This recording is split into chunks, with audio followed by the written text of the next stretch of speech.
سلام بر شما که از چهار گوشه جهان به تماشای افق نشستید. پیام یزدان هستم در سه‌شنبه 26 خرداد ماه برابر با 16 ماه ژوئن 2015. نگاهی داریم به موضوع مبارزه مدنی از ایده تا عمل.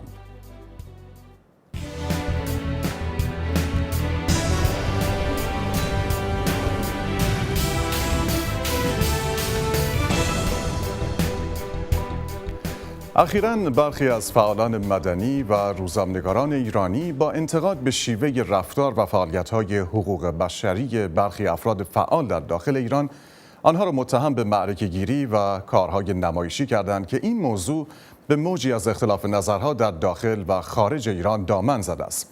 عبدالرضا تاجیک، روزنامه‌نگار و فعال حقوق بشر مقیم پاریس، اخیراً با چاپ مطالبی در خصوص کیستی مدافع حقوق بشر برخی فعالان مدنی را که در گفتار و کردارشان احساس و عاطفه را به گفته او جایگزین عقل کردند به عنوان کنشگران پوپولیست حقوق بشر معرفی کرده و نسبت به ظهور پدیده پوپولیسم در حوزه حقوق بشر هشدار داده و عنوان کرده در این فضایی که آگاهی‌های کاذب بازتولید می‌شود و هدف‌ها و عملکردهای حقیقی زیر پوششی از توجیه‌ها مخفی می‌شود، ارزش‌های اجتماعی به ورطه انحطاط کشیده می‌شود و باعث رواج فریبکاری، دروغ و خشونت در جامعه خواهد شد. اگرچه این سخنان با انتقادهای تندی هم در فضای مجازی با این مضمون مواجه شده که نباید عده‌ای مبارز زخم خورده و داغ دیده که در داخل کشور به رغم فشارها، محرومیت‌ها و ضرب و شتم‌ها صدای اعتراضشان به نقض حقوق بشر خاموش نشده را معرکه‌گیر خواند و به این ترتیب دستاویزی به دست دولت ناقض حقوق بشر برای بدنام کردن فعالان عرصه حقوق بشر داد. پرسش اینجاست: آیا نافرمانی مدنی و تاکتیک‌های اعتراضی عاری از خشونت در جوامع گوناگون تعریف و قواعد یکسانی دارد؟ آیا تعریف مشخصی از فعال سیاسی و حقوق بشر وجود دارد و میباید این دو مقوله را از هم تفکیک کرد؟ این موضوعات را امشب با کارشناسان میهمان افق مطرح خواهیم کرد، ولی قبل از آن طبق روال این برنامه در ابتدا به فیسبوک افق سری می‌زنیم. از شما پرسیدیم آیا نواندیشان دینی در تکامل سیاسی اجتماعی ایران نقش مثبتی داشتند؟ حدود 88% پاسخ خیر به این پرسش دادید و حدود 12% پاسخ آری. مایلم از شما دعوت کنم که لطفاً به روال همیشه به فیسبوک افق مراجعه کنید و ما رو در نظرسنجی همراهی کنید و همچنین از طریق گوگل پلاس و توییتر هم با ما در تماس باشید و برای دریافت فایل صوتی برنامه هم میتونید به ما ایمیل بفرستید. و ما نگاهی بیاندازیم در 7 پرده به مبارزه مدنی در ایران.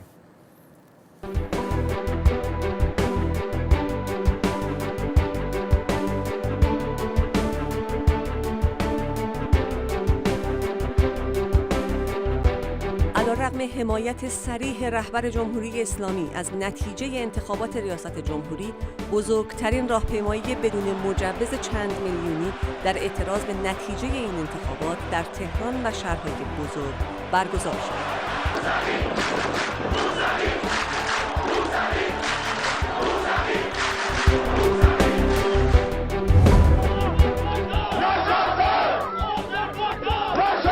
مردم ارومیه همراه با تلاشگران محیط زیست با نادیده گرفتن تهدید مقام‌های امنیتی در اعتراض به خشک شدن دریاچه ارومیه دست به تظاهرات زدند.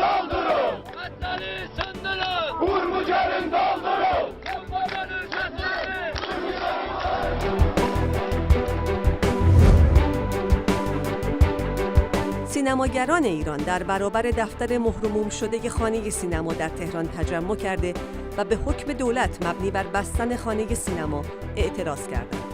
اعتراضاتی که سرانجام به بازگشایی آن منجر شد.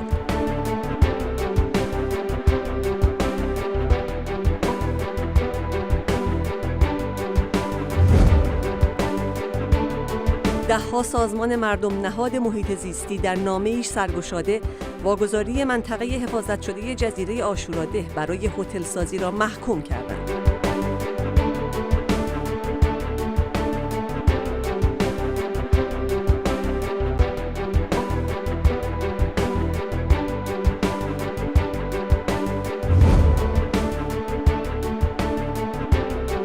برای دومین بار پیاپی مردم اهواز در اعتراض به عدم واکنش جدی مسئولان به طوفان ریزگردها در برابر استانداری خوزستان دست به اعتراض زدند.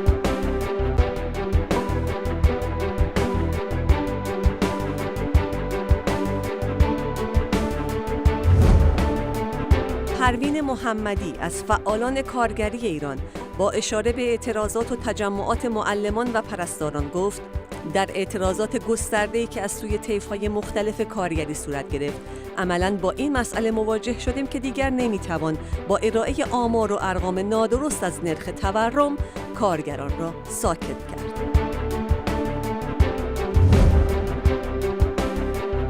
ششمین ماه تحسن نسرین ستوده، حقوقدان برجسته ایرانی، در اعتراض به رأی شعبه دوم دادگاه انتظامی وکلا مبنی بر محرومیت 3 ساله این حقوقدان از وکالت آغاز شده و او میگوید تا لغو چنین حکمی به تحسن خود ادامه خواهد داد.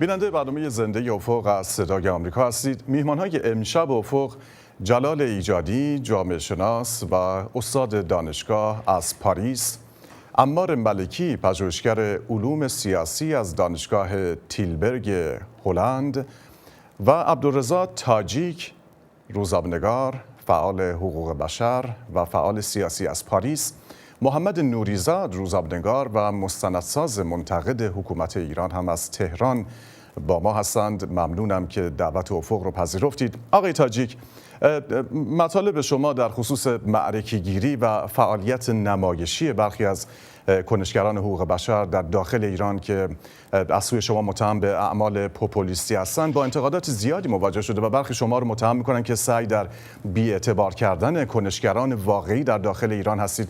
کنشگران واقعی و غیر واقعی یا پوپولیستی از نظر شما چه تعریفی دارند؟ من اول باید یک توضیح رو بدم. همونطور که منتقدها زیاد بودن، حامیان هم زیاد بودن. یعنی اینطور نیست که شما منتقدان زیاد رو ببینید و حامیان رو اشاره‌ای نداشته باشید. حامیان من در مقدمه آقای تاجیک، من در مقدمه مشخصاً به این موضوع اشاره کردم که اخیراً برخی از فعالان مدنی و روزنامه‌نگاران به نظر میرسه شما در استودیو حضور نداشتید برای شنیدن مقدمه این برنامه. بفرمایید. بله. اون چیزی که مهم هست در رابطه با یک کنشگر سیاسی، ما باید ببینیم چه ویژگی هایی باید داشته باشه. ما همونطوری که هر هماغوشی رو عشق نمیدونیم، هر عملی رو هم دفاع از حقوق بشر و هر فردی رو هم مدافع حقوق بشر نمیتونیم بدونیم. ما باید ببینیم این مدافع حقوق بشر چقدر در این روند کاری که انتخاب کرده به تغییر میاندیشه و چقدر میتونه به این تغییر و بهبود وضعیت حقوق بشر کمک کنه و چقدر میتونه در این راه نیروها رو همبسته کنه، چقدر میتونه نیرو بسیج کنه و مسائل این چنینی رو باید در نظر بگیریم.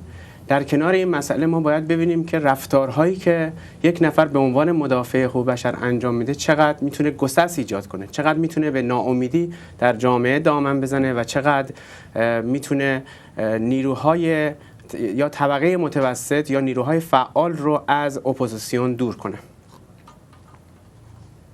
توضیح شما همین بود در رابطه با این نوع کنشگرانی که به هر حال وجود دارن، کنشگران واقعی از نظر شما و کنشگران پوپولیستی؟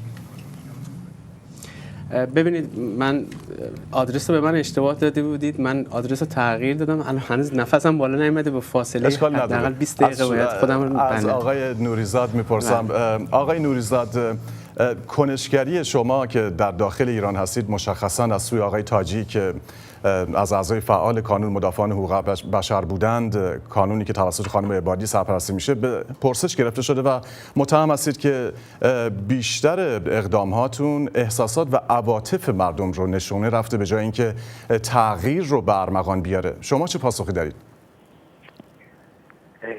من سلام میکنم به دوستان خوبم، آقای تاجیک، آقای ایجادی، آقای ملکی. اما در مورد این پرسش شما باید بگم که من احترام میگذارم به نظر آقای تاجیک. ایشون به هر حال یک روزنامه نگارن، یک صاحب نظرن تو این زمینه و قطعاً وظیفه منه به عنوان یک کنشگری که در داخل هستم نظر ایشون رو و نقد ایشون رو بشنوم و اگر کاستی در رفتارم هست ترمیمش کنم. من احترام میگذارم حتی به اصولگرایانی که در تهران، در ایران فعالند و همه عرصه‌های مدنی، قانونی و قضایی کشور رو اشغال کردند. من احترام میگذارم به اصلاح طلبان که به هر حال در بدنه دولت نفوذ کردن و خواستار یک شرایط آرام برای جامعه هستند. منتها این نگاه ما وقتی محترمه که در ما مستتر هست، اما به محض این که به عرصه اجتماع میرسه و صورت عملی به خودش میگیره قاعدتاً به نقد می انجامه. همچنان که ما رهبر رو نقد میکنیم، آیت الله ها رو نقد میکنیم، مگر ما دشمن خونی آیت الله ها هستیم؟ هرگز. اما وقتی یک آیت الله راه رو بر جامعه میبنده و نظر او و نفوذ او موجب فلاکت و بدبختی بخش وسیعی از جامعه میشه، دیگه از اون حوزه احترام خروج میکنه. من صمیمانه عرض میکنم به نگاه و نظر آقای تاجیک از منظر یک منتقد منصف احترام میگذارم، اما در پاسخ به پرسش جناب عالی عرض میکنم ما در جامعه‌ای هستیم که قاعده های درستی برای اعتراض و پیشگری نداره. یعنی ما با یک بنبست بزرگ روبرو هستیم که همه درها به روی ما بسته است و ما ناگزیریم منفذهای پدید بیاریم و سرمون رو از این منفذها بیرون بیاریم و نفس بکشیم یا ایجاد فضای تنفس برای جامعه فراهم کنیم. همین چند روز پیش ببینید یه آیت الله بیخردی به اسم سبحانی که برای خودش تشکیلاتی داره آمده راجع به بدحجابی و ربا تو امان اظهار نظر کرده و گفته که بدحجابی بسیار خطرناکتر از رباست، برای اینکه ربا کاری با نظام نداره و حالا که بدحجابان با نظام کار دارن دهنکجی میکنن. این گرفتاری بزرگ ماست که ما قاعده‌ای در این سرزمین نداریم که بگیم که آقا تا این مرز مثلا مال حاکمیت باشه، حاکمیتی که همه عرصه ها رو برای خودش بلوکه کرده و یه بخش باریکی رو برای کنشگران، برای فعالان مدنی باقی گذاشته. اینجا همه درها به روی ما بسته است. ما ناگزیریم به قول آقای تاجیک به نمایش بگذاریم برخی از خصوصیات رو یا معرکه گیری بکنیم. من صمیمانه احترام میگذارم به این واژه‌هایی که ایشون کار بردن، به این دلیل که ما اگر به نمایش نگذاریم دیده نمیشیم، ما اگر معرکه گیری نکنیم دیده نمیشیم. بسیاری از حرکت‌های ما که صورت نمایشی و معرکه گیری داره روی سخنش برخلاف نظر آقای تاجیک رو به اجتماع نیست، بلکه بخش وسیعی از حرکت‌های ما رو به حاکمیته. ما نمایش میدیم تا حاکمیت ببینه، ما معرکه گیری میکنیم تا حاکمیت ببینه. مثلا شما نگاه بکنید یک قاعده هایی باید لااقل یه حداقل قاعده هایی در نظام قضایی ما باشه. ستار بهشتی رو یه فردی از نظام میزنه میکشه، 3 سال برای او زندان میبرن و مثلا آقای مرتضوی، سعید مرتضوی با اون همه آدمکشی و دزدی که مسجل شده، حتمی شده، 200,000 تومان جریمه میشه. یا آتنا دائمی به 14 سال زندان محکوم میشه. یک فردی که رفته جلوی دفتر سازمان ملل در تهران بریه‌ای رو در دستش گرفته که مثلا کشتار کوبانی رو محکوم کرده، کشتار غزه رو محکوم کرده. یا آتنا فرقدانی، همین چند روز پیش وکیل آتنا آمده دست داده، با موکل خودش او رو گرفتن بردن زندان و وقتی از قاضی پرسیده شما با استناد به چه بندی از قانون داری منو زندانی میکنی، قاضی بهش گفته من قاضی شرعم نه قاضی قانون. یعنی به قوانین خودشون هم پایبند نیستن. در یک چنین فضایی که از در و دیوار ناامیدی میباره، ایجاد فضای تنفس به نظر من بسیار بسیار مبتنی بر عقلانیت. این معرکه گیری هایی که ما انجام میدیم اتفاقا نتایج بسیار مطلوبی داده. مثلا من پارچه سفیدی میپوشیدم، میرفتم جلوی وزارت اطلاعات، در سوز سرما و باران و طوفان و برف 6 ماه تمام ایستادم و اموالم رو از وزارت اطلاعات گرفتم.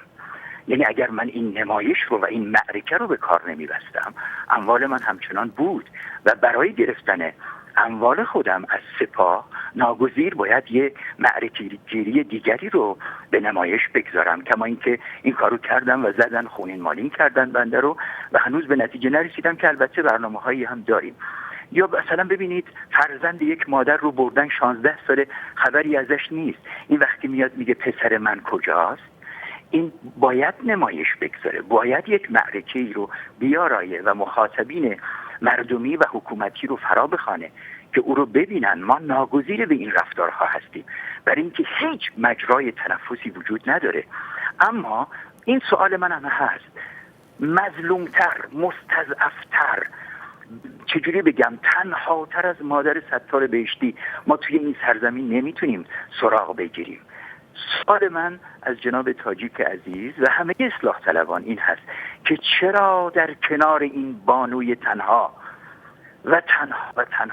قرار نگرفتن؟ هیچ یک از اصلاح طلبان، البته خانم محتشمی پور یه چند باری من ایشون رو دیدم، ولی هیچ کس اسمی از اون نبرده. ما ناگزیریم فضا برای این بانوی خوب فراهم کنیم که داد بزنه. چرا بکنیم؟ اجازه بدید نکته آقای تاجیک رو هم در مورد مشخصا مادر ستار بهشتی که اساساً منجر به انتقاد ایشون از فعالیت‌های حقوق بشری شما شد و اینکه ایشون مشخصا میخوان تفکیکی قائل بشن بین فعالیت‌های حقوق بشری و فعالیت‌های سیاسی. بشنویم نظر شما را آقای تاجیک. ببینید، من اولین نکته‌ای که میخوام خدمت شما و مهمانان محترم برنامه عرض کنم این هست که مبارزه مدنی یا فعالیت حقوق بشر زمانی معنا پیدا میکنه که مبتنی باشه بر آگاهی و آزادی و این عمل آگاهانه و آزادانه هم با اخلاق میتونه همراه باشه. پس اخلاق و مؤلفه اخلاقی میتونه یک نکته بسیار مهمی در مبارزات و فعالیت‌های مدنی، فعالیت‌های حقوق بشری باشه. اتفاقا اخلاق و عقلانیت اشاره کردن آقای نوریزاد. بله، من دارم همین مسائل رو میگم. من اختلافم با آقای نوریزاد و افرادی که شبیه آقای نوریزاد فکر میکنن در همین جاست. من معتقد هستم که این دوستان به مسئله اخلاق به آن گونه که باید توجه نمیکنن، برعکس شعارهایی که میدهند. ببینید، اخلاق میتونه انگیزه های منفعت طلبی و شخصی و خصوصی رو در مبارزه مدنی مهار کنه و او رو از انجام کارهایی که به سودش هسته باز بداره و اونو ممانعت کنه که به این سمت حرکت کنه. پس من به همین دلیل اخلاق رو شرط لازم میدونم برای ورود به عرصه عمومی. رفتار اخلاقی که آگاهانه و آزادانه هم باشه معطوف به دیگران هست، یعنی ما خیر دیگران رو در این رفتار اخلاقی میبینیم. در رابطه با همین خانم عشقی مادر ستار بهشتی ما میبینیم این رفتار اخلاقی اینجا صورت نمیگیره. از ایشون به عنوان یک بازیچه استفاده میشه برای اینکه در سطح جامعه افرادی به اون خواسته های سیاسیشون دست پیدا کنن و از این مادر به عنوان یک هنرپیشه استفاده میکنن. مادری که داغدار هست، مادری که زجر دیده، مادری که این همه فشار رو تحمل کرده، این مادر رو اول باید به زندگی عادی برگردونن. این مادر از زندگی عادی خارج شده. آقای نوریزاد قطعا یادشون هست در دوران جنگ و در برنامه‌هایی که می‌ساختن در دوران جنگ، شما نگاه کنید ببینید فردی مثل آقای آهنگران اشعاری میخونه، نوحه‌هایی رو میخونه و افرادی رو بسیج میکنه و به جبهه میفرسته و این خب کار خوبی هست، یعنی کاری هست که احساسات رو برمی‌انگیزه و مثبت هم هست. ولی در مقابل همون صدا و سیما و همون برنامه‌هایی که ساخته میشه و مادرانی که فرزندانشون در جبهه شهید شدن از اونها استفاده میکنه و این افراد بدون اینکه آسیب‌هایی که ببینن در آینده ما اینها رو تحریک می‌کنیم، حرفایی میزنن که من خوشحالم فرزندم کشته شد، من خوشحالم که فرزندم رو در راه خدا دادم. همین افراد 10 سال بعد آیا کسانی که در تلویزیون بودن رفتن ببینن که چه وضعیتی پیدا کردن و چه آسیب‌های روحی و روانی دیدن؟ خانم عشقی مادر ستار بهشتی از این مسئله جدا نیست. شما ببینید که چه اتفاقی رخ میده در آینده 5 سال دیگه، 10 سال دیگه برای این مادر. شما امروز همین امروز در تهران ببینید که چه سوء استفاده از آثار باقی مانده از شهدای جنگ کردن. خب انتقاد ما به این مسئله هست، تجلیل از شهدا خوب هست، دفاع از شهدا خوب هست، ولی سوء استفاده از شهدا منفی هست. همین انتقادی که آقای نوریزاد و امثال آقای نوریزاد و دیگرانی که در همه جا مطرح میکنن که چرا دارین از پیکر شهدا سوء استفاده میکنین، در همین مسئله در رابطه با مادر ستار بهشتی و امثال اون میتونه مشخص بشه و بیان بشه. آقای ملکی، در تصاویر پدر شما دیده میشند، آقای محمد ملکی، اولین رئیس دانشگاه تهران پس از انقلاب. پاسخ شما رو بشنویم. آقای تاجیک معتقدند که این نوع کنشگری که البته پدر شما هم در این دسته‌بندی قرار میگیره، عواطف مردم رو نشانه میگیره و به جای تغییر مسیر تغییر رو مسدود میکنه. شما چه نظری دارید؟ سلام عرض میکنم خدمت شما و میهمانان برنامه و دوست دارم در ابتدا یادی بکنم از آقای سیامک دهقانپور که برای زحمات زیادی برای برنامه افق کشیدن و خیلی دوست داریم که مجدد ایشون رو هم در کنار شما در این برنامه ببینیم و استفاده کنیم. اما در مورد سوال شما، من دوست دارم برگردم به اون بحث اصلی شما که مبارزه مدنی هستش و فکر میکنم اگر به اون کمی پرداخته بشه میشه پاسخی هم به سوال شما باشه. ببینید واقعیتش اینه که بر مبحث مبارزات مدنی و برای هر ارزیابی هر نوع پدیده دیگه‌ای ما نیازمند تعریف معیارهای مشخص و واضح هستیم، نه بحث‌های شعارگونه و پنهان شدن پشت یک سری واژه‌ها و کلمات بزرگ. از این منظر هستش و این هم یک علم هستش، یعنی نیازمند دانش هست در اون زمینه. بحث مبارزات مدنی یک تجربه است در تاریخ حداقل 70-80 ساله اخیر در جهان بوده و در حوزه‌هایی هستش که در حوزه‌های فلسفه سیاسی، اخلاق سیاسی بحث شده میشه. معیارهای مشخصی تعریف شده برای اینکه چگونه ما میتونیم ارزیابی کنیم که یک مبارزه مدنی آیا درست انجام میشه، آیا مبانی اخلاقی، مبانی شرافت آمیز بودن، مبانی درست، مبانی کارکردی، کارآمدی داره یا نداره. اینها بحث شده و اینها یک سری ویژگی‌هایی برای این مبارزات مدنی برشمرده شده، چه در تجربیات مبارزان مدنی و چه در نظریه پردازان مبارزات اینها وجود داره. بحثی مانند همین نمایشی بودن که آقای نوریزاد عزیز به درستی و البته ایشون با نجابت بیش از حد حتی از واژه‌هایی هم که به کار برده شده دلخوری ندارن و میگن که ما برای این کار نمایشی بودن یکی از هدف‌های ماست باید انجام بدیم و این دقیقاً نشون دهنده که آقای نوریزاد میدونه که مبارزات مدنی چه المان‌هایی داره. ببینید در تمامی مبارزات مدنی، میخواد نافرمانی مدنی باشه یا میخواد عدم همکاری باشه، میخواد در تجربه لوترکینگ باشه یا در تجربه گاندی باشه یا ماندلا باشه یا نظریات تولستوی و جان رالز و هابرماس باشه، شما تمامی اینها رو که مطالعه بکنید چند المان رو همه اینها معتقدن که باید درش وجود داشته باشه. مبارزه مدنی در درجه اول که مبارزه خشونت پرهیز هم گفته میشه، یکی از ویژگی‌هاش خشونت پرهیزی و مدنی بودنشه. اما در این حال یکی از ویژگی‌های اساسی اون علنی بودن، عمومی بودن و ارتباط گیرانه بودنه، واژه کامیونیکیتیو بودنه. این واژه کامیونیکیتیو بودن دقیقاً معناش شاید بشه گفت همون نمایشی بودن، این که شما بتونید افکار عمومی، مخاطبانتون رو، مردمی که نسبت به اون قانون ناعادلانه بی اطلاع هستن یا نمیدونن که این قانون یا رویه‌ای که وجود داره ناعادلانه است رو آگاه کنید. گاه برای این باید اساساً واژه تظاهرات از کلمه تظاهر میاد، یعنی اینها چیزایی هستش که باید در اون باشه، در اون ایرادی هم نیست.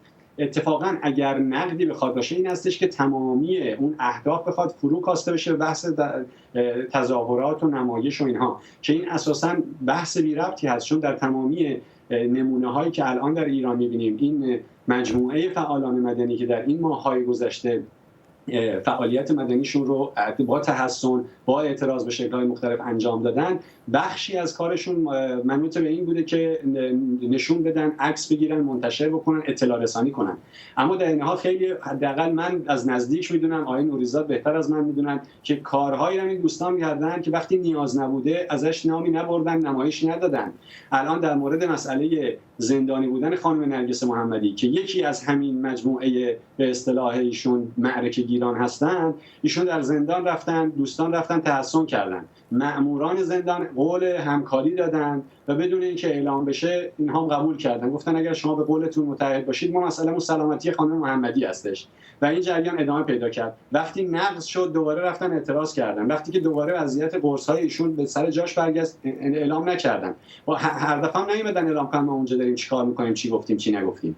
میخوام بگم بحث یک سری المان‌هایی که به نوعی گفته میشه ظاهراً نشان دهنده این هستش که بی اطلاع هستن از آنچه که مبارزه مدنی باید باشه. مبارزه مدنی بخشش باید تظاهر باشه. در مورد یکی دیگه از نقدهایی که به این بحث ها میشه، البته اونهایی که نقد میکنن نه اونهایی که بحث تخریب دارن، اینه که میگن مبارزات مدنی باید جمع باشه، باید افراد رو بتونه جمع کنه، تعداد زیادی رو به اون جذب کنه.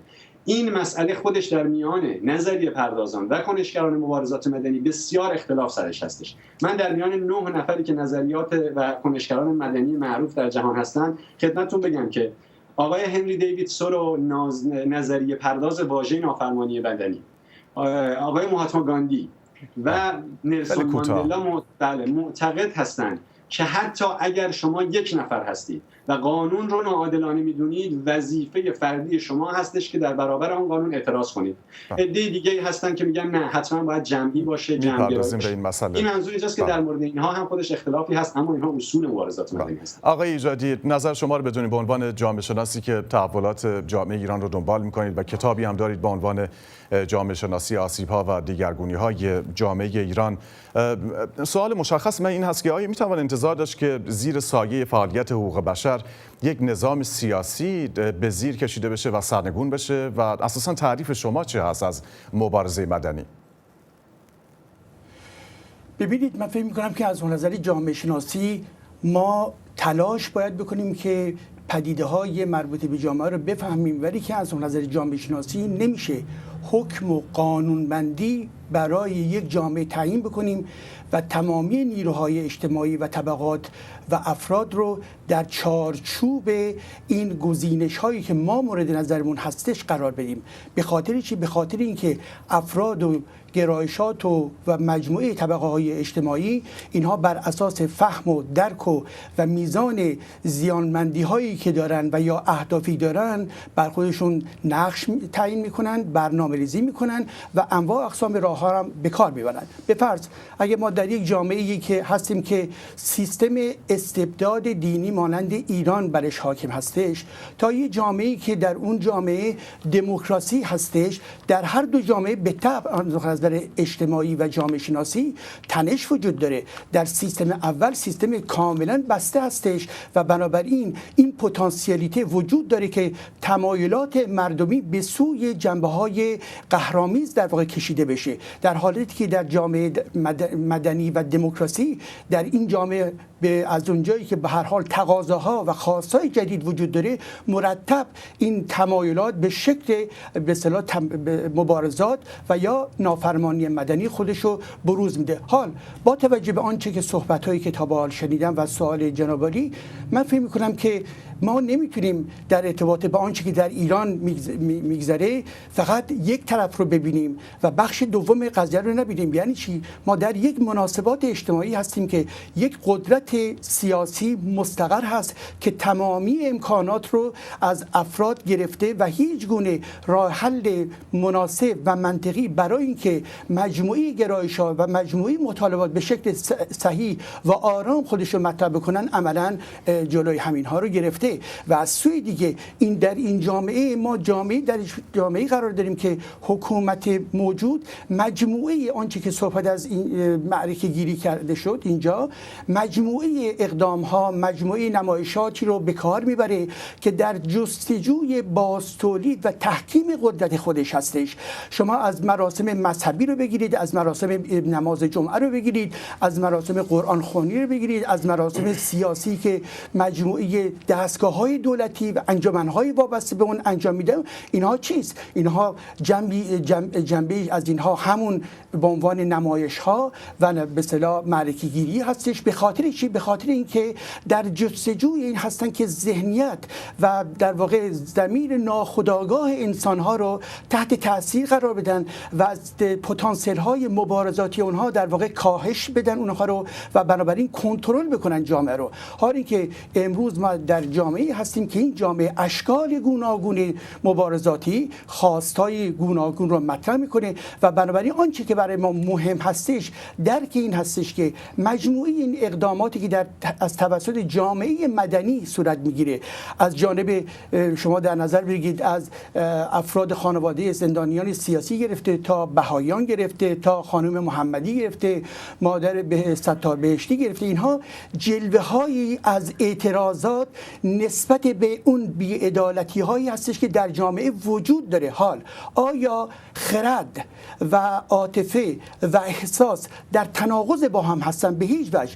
ما میتونیم مسائل رو باید همیشه از نظر جامعه شناسی و خرد در واقع فلسفی و سیاسی نگاه بکنیم، ولی کن جامعه شناسی در ضمن واقعیت‌های بیرونی ذهن انسان‌ها رو نمیتونه حذف بکنه. یعنی چی؟ یعنی این واقعیت‌ها در ضمن همون احساس‌های افراد هستن. وقتی که مادری برای پسر کشته شدهش در واقع گریه میکنه، این بیان یک احساس هستش، یه عاطفه هستش. این عاطفه و احساس و در کنار اون موقعی که میگه چرا فرزند من کشته شد و دادگاه‌های اسلامی ایران جوابی به این نمیده، اینها یک مجموعه‌ای هستش که ما میتونیم این رو به عنوان تقاضای عمومی یک خانواده، یک نهاد، یک بخشی از جامعه هستش که همه اینها دارای حقانیت هستش. بنابراین ما در واقع اینها رو نمیتونیم محدود بکنیم، اینها رو به اصطلاح نمیتونیم ضابطه براش بزنیم. اگه بخوایم ضابطه بزنیم یعنی چی؟ یعنی مثلا به فرض آقایان اصلاح طلبان میگن که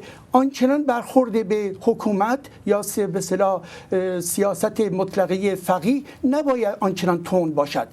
یعنی چی؟ یعنی میخواد بگه که بر اساس اخلاق خود این آقایان، اگر چنانچه ما بگیم که این استبداد دینی و مطلقی هستش و جامعه ایران به هیچ وجه احتیاج به این استبداد نداره و مجموعه این سیستم در واقع باید کنار بره و یک سیستم دموکراسی خواه برقرار بشه، این رو ممکنه آقایان اصلاح طلب نپسندن. حالا پرسش اینجاست که آیا میشه اساساً در فعالیت‌های حقوق بشری فعالیت‌های سیاسی رو دخیل کرد و یا اینکه به هر حال مرتبط کرد با هم دیگه؟ چون اجازه بدین از آقای تاجیک بپرسیم، چون برخی از منتقدان به آقای تاجیک این موضوع رو مطرح می‌کنن که آقای تاجیک همزمان فعال حقوق بشر، فعال سیاسی هستند و طبق قواعد حقوق بشر اینها قابل جمع نیستند و شاید به همین دلیلی که شما انتظار دارید فعالیت حقوق بشری باید به تغییر بیانجامه، ضمن اینکه مختصات این تغییر رو برای ما تشریح هم خواهید کرد.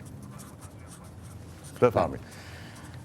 در رابطه با موضوعی که شما گفتید، من لازم میتونم به این نکته اشاره کنم که ما با نظریات و گفتمانهای مختلفی مواجه هستیم در رابطه با مسئله حقوق بشر و افرادی هم در طول تاریخ به عنوان مدافع حقوق بشر، به عنوان مبارز مدنی شناخته شدن.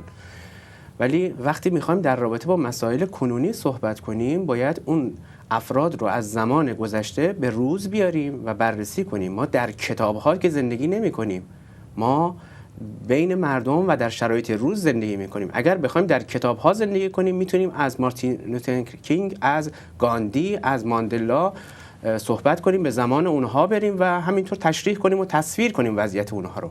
ما اونها رو میاریم، احتمال داره اونها خطا هم کرده باشن، اینطور نیست که تمام کارهای اونها صحیح و درست بوده باشه. شرایط امروز تغییر کرده.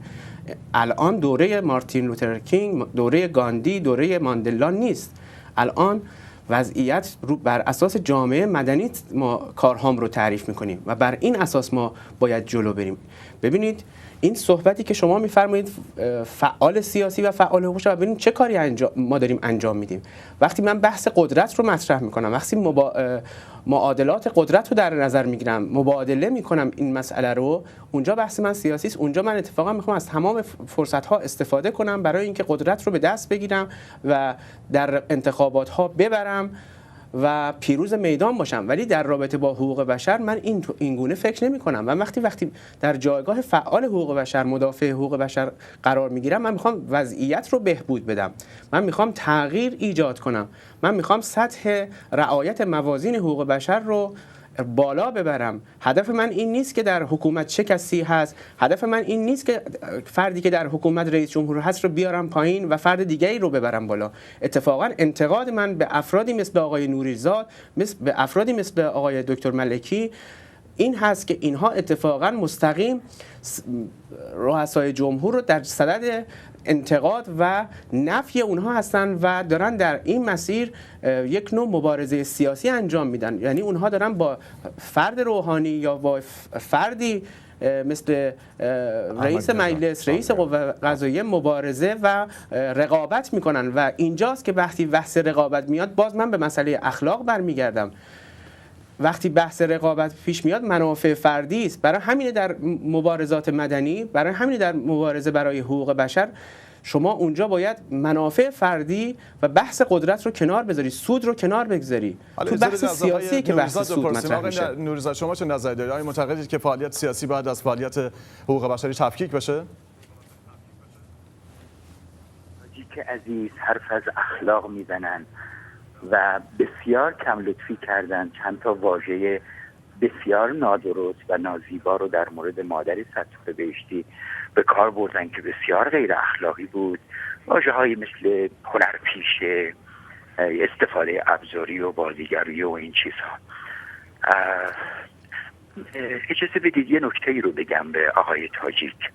ببینید فصل مشترک آنچه که گرفتاری مردم رو باعث شده حتی نمایندگان مجلس که جرأت نمی‌کنن سخنی از خواسته های مدنی مردم بزنن، قضات و شخصیت های دولتی حکومتی و مردم، بخش همه مردم، آنچه که همه مردم رو به هم دوخته، یعنی فصل مشترک همه مردم در ایرانه، یک ترس بزرگ و یک ترس ملی است. آنچه که جناب آقای تاجیک رو از سرزمینش رانده این ترس بزرگ بوده که بسیار هم ارزشمنده. ما گاهی اوقات برای حفظ جانمون باید از سرزمینمون کوچ بکنیم به جایی که بتونیم حرف بزنیم، ولی مردمی در ایران گرفتارن، اسیرن و یک ترس بزرگ و ملی اونها رو احاطه کرده، بر سرشون خیمه بسته. من به عنوان یک فعال مدنی، به عنوان یک فردی که در زمینه حقوق بشر میخوام کار بکنم، اولین کاری که باید انجام بدم این هست که بر این پوسته بزرگ و ملی ترک بیاندازم. یکی از جمله‌های همیشگی آقای دکتر ملکی در محافلی که میریم به جوانها، به مخاطبین خودشون این هست که مرتب بهشون میگن نترسید. این اصرار آقای دکتر ملکی، بنده، خانم نسرین ستوده و خانم نرگس محمدی برای نترسیدن مردم یک اولویت بسیار بزرگه. ما میتونیم در داخل این چارچوب ها قرار بگیریم، زندگی خودمون رو داشته باشیم. این که جناب آقای تاجیک میفرمایند اخلاق ایجاب میکنه که ما انتفاع شخصی خودمون رو کنار بگذاریم و به جمع بیاندیشیم. خب آقای دکتر ملکی چه انتفاع شخصی دارن؟ خانم نسرین ستوده که ماهاست جلوی کانون وکلا به اعتراض ایستادن، بهانه است ماجرای وضعیت شخصیشون. یا بنده وقتی میرم اموالم رو میخوام، بالاخره باید یه بهانه‌ای داشته باشم برای اینکه جلوی وزارت اطلاعات بایستم. من اگر بدون بهانه برم اون بایستم، خب اگر زدن ما رو نابودم کردن، خب من دیگه پاسخی ندارم. من میگم آقا شما دزدید، اموال منو بردید. خانم ستوده میگه که شما حق منو بی‌دلیل ضایع کردید. مادر ستاره بهشتی میگه بچه منو کشت. ما باید برای این تظاهراتی که عمار عزیز به زیبایی اسم بردن و جناب آقای ایجادی، ما باید بهانه داشته باشیم. اگر بهانه نداشته باشیم نابودمون میکنن. بله. اجازه بدید از آقای ملکی بپرسیم. بله ممنونم. ما برای راندن مردم، از راندن ترس از سر مردم باید بهانه داشته باشیم. ما ناگزیریم که وقتی میخوایم نسبت به یه موضوعی اعتراض بکنیم اول بهانه‌اش رو جور بکنیم. الان مادر سعید زینالی و پدر سعید زینالی که 16 تا بچه‌شون رو بردن. ممنونم آقای نوریزاد. اجازه بدین ما به اینا خواهیم پرداخت، اما اجازه بدین از آقای ملکی بپرسم که آقای ملکی شما فعالیت سیاسی و فعالیت حقوق بشری و روزنامه‌نگاری رو چگونه جمع می‌کنید کنار همدیگه؟ چون به هر حال این اتهام وارد شده از سوی آقای تاجی که احتمالاً سوء استفاده ابزاری میشه از برخی خبرهای قلف شده‌ای که در حوزه حقوق بشر میتونه وجود داشته باشه. بفرمایید. خدمتتون عرض کنم که این به نظر میاد که خیلی واضح هست برای هر کسی که فعالیت حقوق بشری، فعالیت سیاسی میتونه حوزه‌های مختلفی داشته باشه، ولی این مانعت جمع در یک نفر نیست که یک نفر در جایی فعالیت سیاسی داشته باشه، جایی هم فعالیت حقوق بشری. و البته ما در بافتار و ساختار ایران صحبت میکنیم در جمهوری اسلامی که سیاست و سیاسی بودن در هر امر کوچکی تنیده شده. دیگه در حقوق بشر اگر قرار باشه بگیم که حقوق بشر نباید سیاسی بشه، به نظر میاد که یک سخن گزافیه. اما همین فعالان، اتفاقا همین کنشگرانی که الان هستند، اینها اتفاقا در جنبه‌های زندگیشون که نگاه بکنید هم فعالیت سیاسی داشتن. در مورد آقای ملکی صحبت کردید، خب فعالیت دانشگاهی ایشون بوده، ایشون فعالیت سیاسی داشتن و در عین حال فعالیت حقوق بشریشون هم بوده. اتفاقا مسئله همینه که من خدمتتون اولش هم گفتم، چیزی که هست اینه که وقتی می‌خوایم تعریف کنیم یا داوری کنیم در مورد فعالیت‌های حقوق بشری یا سیاسی یک نفر، باید معیارهای مشخصی داشته باشیم. و اینکه فقط بگیم که چون آقای ملکی فرزند ایشون فعال سیاسی هستن، ایشون کنش سیاسی دارن، ایشون نامه‌های سیاسی می‌نویسن، پس اگر فعالیت کنش حقوق بشری هم دارن اون رو هم حتما حقوق سیاسی هستش، این فقط خلط مبحث هستش. همین انجمن کانون مدافعان حقوق بشر که آقای تاجیک فعالیت حقوق بشری خودش رو از انتساب به این انجمن کسب کرده، در سال 92 جایزه تلاشگر ویژه حقوق بشر رو به آقای ملکی داده. یعنی در هر صورت این انجمنی که سرکار خانم شیرین عبادی، بزرگانی که بسیاریشون در زندان بودن و هنوز هم در زندان هستن، مثل آقای سلطانی، آقای سیف‌زاده و خانم نرگس محمدی که دبیر کانون هستن، اینها همه تشخیص دادن که آقای دکتر ملکی تلاشگر حقوق بشر هستش به دلیل فعالیت‌هایی که فرضاً برای لغو اعدام به همراه دیگر عزیزان انجام دادن یا برای مسئله صلح و آزادی مخالفت با جنگ انجام دادن. خب اینها فعالیت‌های حقوق بشریه، اما این مانع بر این نیستش که فرضاً ایشون یا آقای نوریزاد یا خانم ستوده در مورد مسئله فرضاً ساختار جمهوری اسلامی، قانون اساسی جمهوری اسلامی، اصل ولایت فقیه یا انتخابات نظر نداشته باشن و اگر در مورد این مسائل نظر میدن به اصطلاح دیگه الزاما نمیتونن فعال حقوق بشر باشن و در نتیجه حتما باید این یا فعال حقوق بشر باشه یا فعال سیاسی. این به نظرم خیلی مبحثه. بله. اما اگر اجازه بدید من یک نکته‌ای رو خیلی بگم. کوتاه. بله. خواهش می‌کنم. پس اگر من بعدا میگم خدمتتون، چه بحث دیگری هستش مرتبط با این. آقای ایجادی، بسیاری از آسیب شناسان اجتماعی مطرح می‌کنن که همواره جریان‌هایی وجود داره که مانع شده بخش منتقد جامعه با بدنه جامعه پیوند بگیره و نتیجه‌گیری می‌کنن که در این فضا این گفتمان مسلط هست، به عنوان مثلا همین مشخصا گفتمان مسلط جمهوری اسلامی در این فضا در حال تقویت شدن. پرسش اینجاست آیا فعالیت مدنی و حقوق بشری بهتره که جمعی باشه یا فردی؟ اجازه بدید یک نکته قبل از به پاسخ به شما که مسئله حقوق بشر فردی هستش یا جمعی، این مطلب هستش که طرفداران حقوق بشر برای مجموعه زیانها و آسیب‌هایی که از جانب یک نظام نسبت به افراد اون جامعه وارد میشه مبارزه میکنن، تلاش میکنن، سازماندهی میکنن و خواست اینها حفظ و حراست از هویت انسانی، شرافت انسانی در برابر نیروی مضر مستبد هستش. ولی که تمایل اونها کسب قدرت سیاسی نیست، ولی حرفی که طرفداران حقوق بشر میزنن دقیقاً سیاسی هستش. شما اگر توجه داشته باشیم که ما صحبت حقوق بشری چیست؟ میگن چرا در ایران اعدام میشود و این همه اعدام شده است؟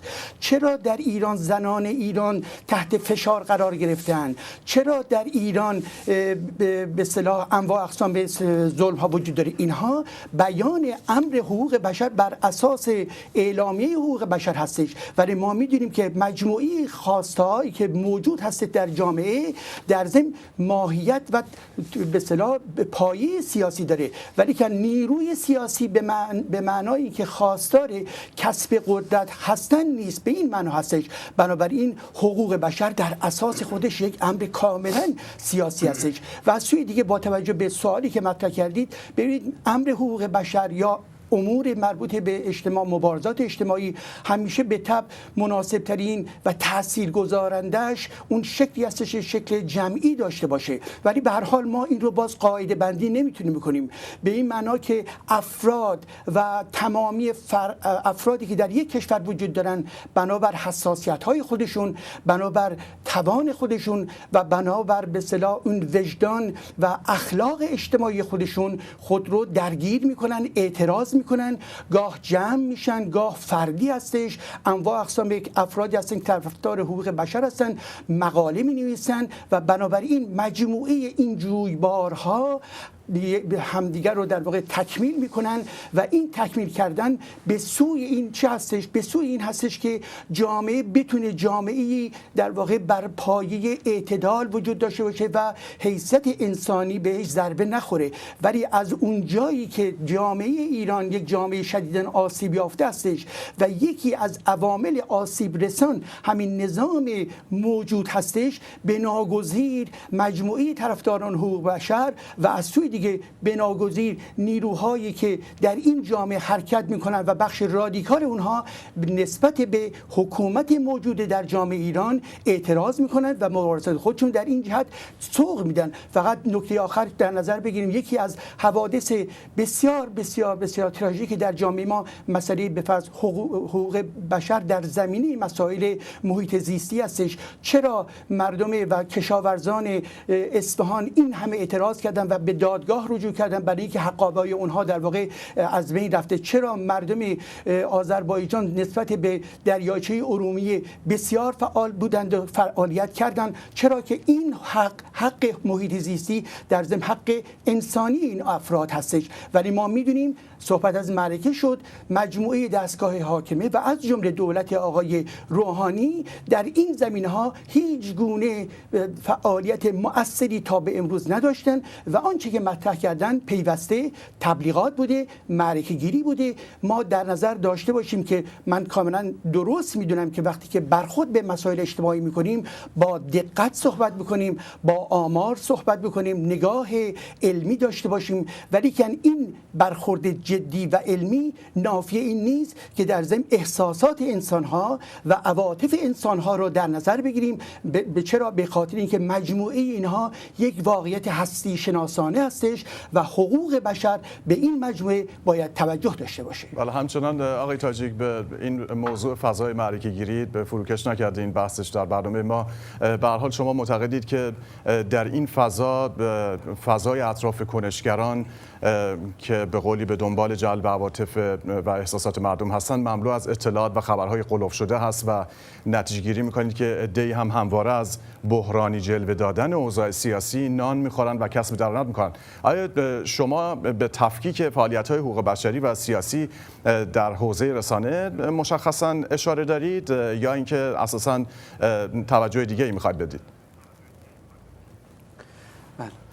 بحث رسانه شد. من یه نکته رو اینجا قبل از ورود به سوال شما بگم که بهتر این بود در دور صحبت من بعد از دوستان صحبت کنم، چون 3 نفر دوستان مهمان تقریبا نظراتشون نزدیک به هم هست و من نظر متفاوتی دارم. اولین نفر من صحبت میکنم و بعد دوستان صحبت میکنن. یک مقدار اون قواعد رسانه‌ای به نظرم میخورده زیر سوال میره. اما در رابطه با بحث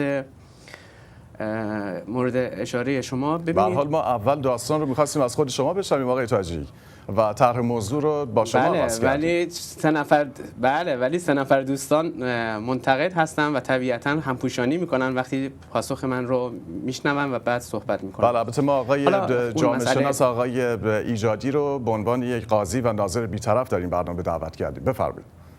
بله، ولی خب حالا در هر صورت بحث خبرنویسی و گزارش نویسی حقوق بشر و سیاسی بله تفاوت میکنه. حوزه ها هم متفاوتن. در روزنامه و در رسانه حداقل در ایران من کار کردم، خب در خارج از ایران من فعالیتی نداشتم، نمیدونم رسانه ها به چه شکلی هست تقسیم بندیشون تفکیک شده هست. ببینید اون چیزی که هم در رابطه با ادبیات روزنامه‌ای ما باید در رابطه با حقوق بشر در نظر بگیریم و هم در رابطه با فعالیت ها اون ادبیاتی هست که خشونت درش نباشه، یعنی کلام ما خشونت آمیز نباشه. آقای نوریزاد یا دیگر دوستانی که مورد انتقاد من هستن ادبیاتشون ادبیات خشونتیه. شما در همین ابتدای صحبت ایشون آقای سبحانی رو با اون ادبیات خطاب قرار میده. ببینید وقتی ایشون در جایگاه فعال حقوق بشر قرار میگیره نباید از این ادبیات استفاده کنه. وقتی در جایگاه فعال سیاسی هست موضوعش فرق میکنه.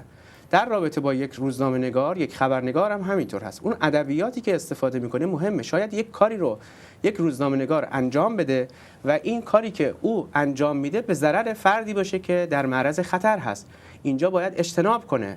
انتشار یک خبر یا گزارش نوشتن در مورد یک موضوع میتونه خطراتی رو برای یک فعال داخل کشور داشته باشه. من شاید الان بتونم برای اینکه آقای نوریزاد رو مغلوب کنم در اینجا یک اطلاعاتی بدم و این اطلاعات بتونه به ضرر ایشون تموم بشه. این من چنین حقی ندارم، چه به لحاظ اخلاقی و چه به لحاظ حرفه‌ای این حق رو ندارم. ببینید ولی انتقاد ما یک چیز هست، بحث ترس و بحث خشونت میشه.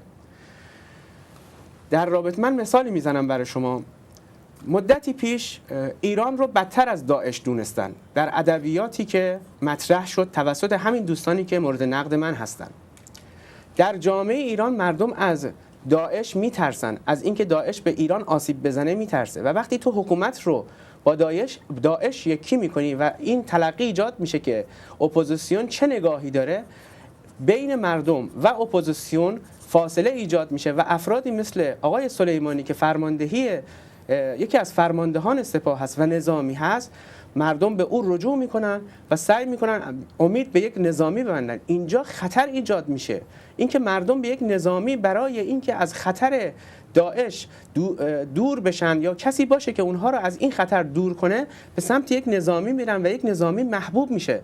ادبیات این دوستان، ادبیاتی که این دوستان انتخاب کردن، حالا میتونه چه این دوستان باشه و چه یک رسانه‌ای باشه، باعث میشه که یک نظامی محبوب بشه و این اوج فاجعه است که یک نظامی رو ما خواسته محبوب کنیم. بله ایران به نظامیان مقتدر نیاز داره، ولی در کنار این نیروی نظامی ما به فعالان سیاسی مقتدر هم نیاز داریم. شما این فعالان سیاسی مقتدر رو با ادبیاتی که انتخاب میکنید از مردم میگیرین و مردم به نیروهای نظامی رجوع میکنن. در کنار این مسئله شما امید رو هم از مردم میگیرید. شما با نوع ادبیاتی که با دولت مردان صحبت میکنید، شما با ادبیاتی که مردم رو از نهادهای مردمی ناامید میکنید، شما باعث میشید که مردم نخبگانشون رو از دست بدن. ایجاد فاصله بین مردم و نخبگان فاجعه است و این دوستان باید در رابطه با عملکرد خودشون که این کارها رو انجام بدن و انتقاد ما به دوستان همین مسئله است که شما دارید نخبگان رو از مردم میگیرید، نهادهای مردمی رو دارید از مردم دور میکنید و این اوج فاجعه هست و این به گونه‌ای میشه که مردم خب نمونهش رو گفتم به آقای سلیمانی و به یک نظامی دل میبندن و او رو ناجی کشور و خودشون میبینن.